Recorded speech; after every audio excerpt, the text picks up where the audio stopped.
auditório da Academia Judicial na Universidade Federal de Santa Catarina, inaugurado hoje, recebe o nome de um dos mais notáveis juristas brasileiros, Paulo Henrique Blasi.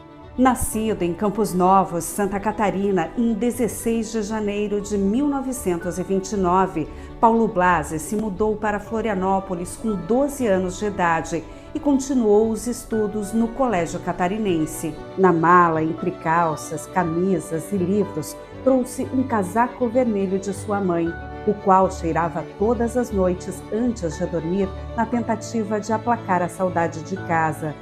Jovem, ingressou na Faculdade de Direito de Santa Catarina, depois incorporada à UFSC, e a partir daí construiu uma trajetória profissional que tem servido de exemplo e de inspiração para várias gerações. Se pudesse defini-lo numa palavra. É difícil. Numa palavra eu diria presença. Presença marcante. Na década de 1950, logo depois de formado, iniciou sua carreira acadêmica como professor de Direito Administrativo, na qual se destacou como um dos pioneiros na consolidação do programa de pós-graduação. Ele teve duas grandes vocações que se transformaram em duas grandes devoções. O direito, a advocacia e o magistério.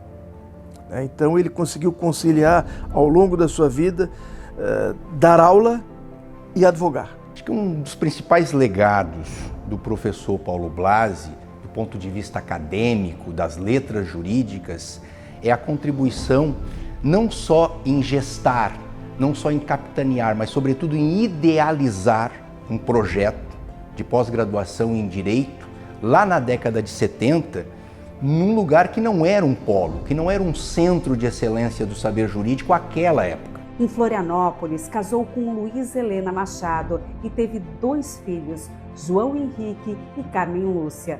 Ele sempre foi um pai muito presente, sempre muito participativo conosco, a ponto de, por exemplo, me levar aos jogos de futebol, aos jogos do Figueirense, sempre ia junto com ele. Quando eu jogava no colegial, ele também sempre me levava, participava. Quando chegava um circo em Florianópolis, ele gostava muito do circo, também nos levava.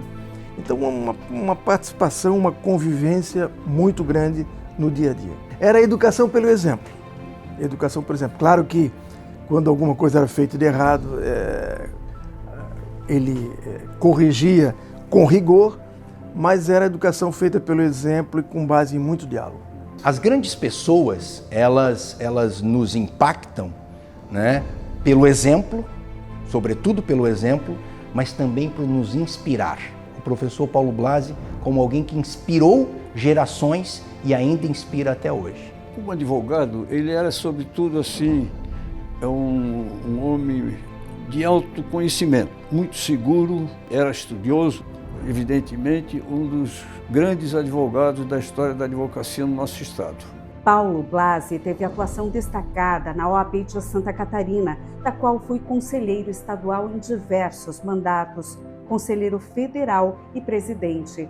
Neste último cargo, criou a Escola Superior de Advocacia, destinada ao aperfeiçoamento de advogados.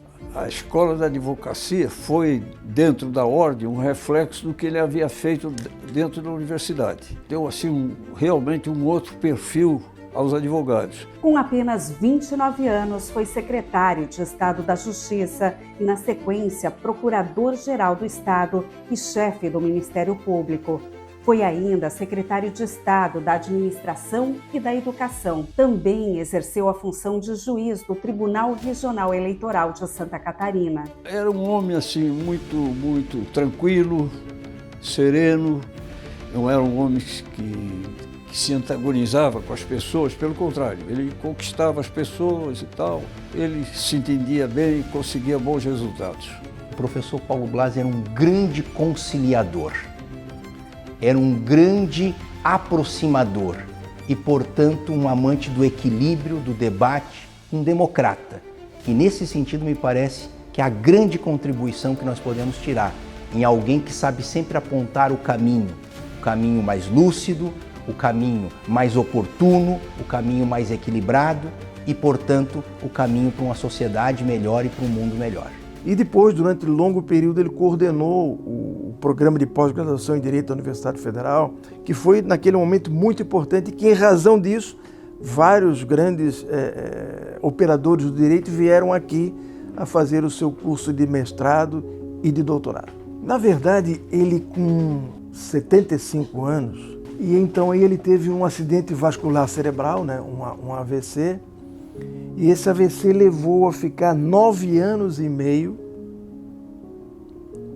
em casa, com o lado direito paralisado e sem conseguir dizer uma palavra. Né?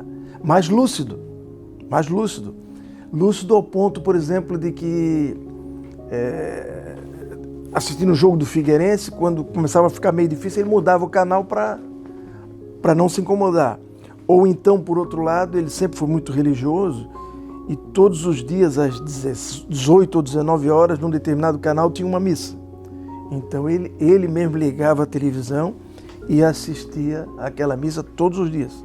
Mas ele conseguiu sublimar aquilo ali de uma tal forma que isso para nós era motivo até de espanto, de saber como ele conseguia controlar-se naquela situação. Ao longo da carreira, Blasi foi agraciado com diversas honrarias, incluindo a Ordem do Mérito Judiciário do Tribunal de Justiça de Santa Catarina, a Medalha João Batista Bonacis da OAB e o Troféu Jurista Clóvis Bevilacqua. O professor Paulo Henrique Blasi faleceu no dia 29 de outubro de 2013 em Florianópolis. Seu nome está escrito na galeria dos filhos mais ilustres da sociedade catarinense. Reputo como muito justa e oportuna esta homenagem ao professor Paulo Blasi, porque é mais do que uma referência e um legado do ponto de vista acadêmico, do ponto de vista da docência, do ponto de vista da advocacia. É um legado de cidadania e é importante nós pensarmos nas grandes figuras que ombrearam momentos difíceis muitas vezes no âmbito da cidadania e ofereceram uma contribuição seguramente indelével para a formação do nosso Estado e da nossa cultura jurídico-política.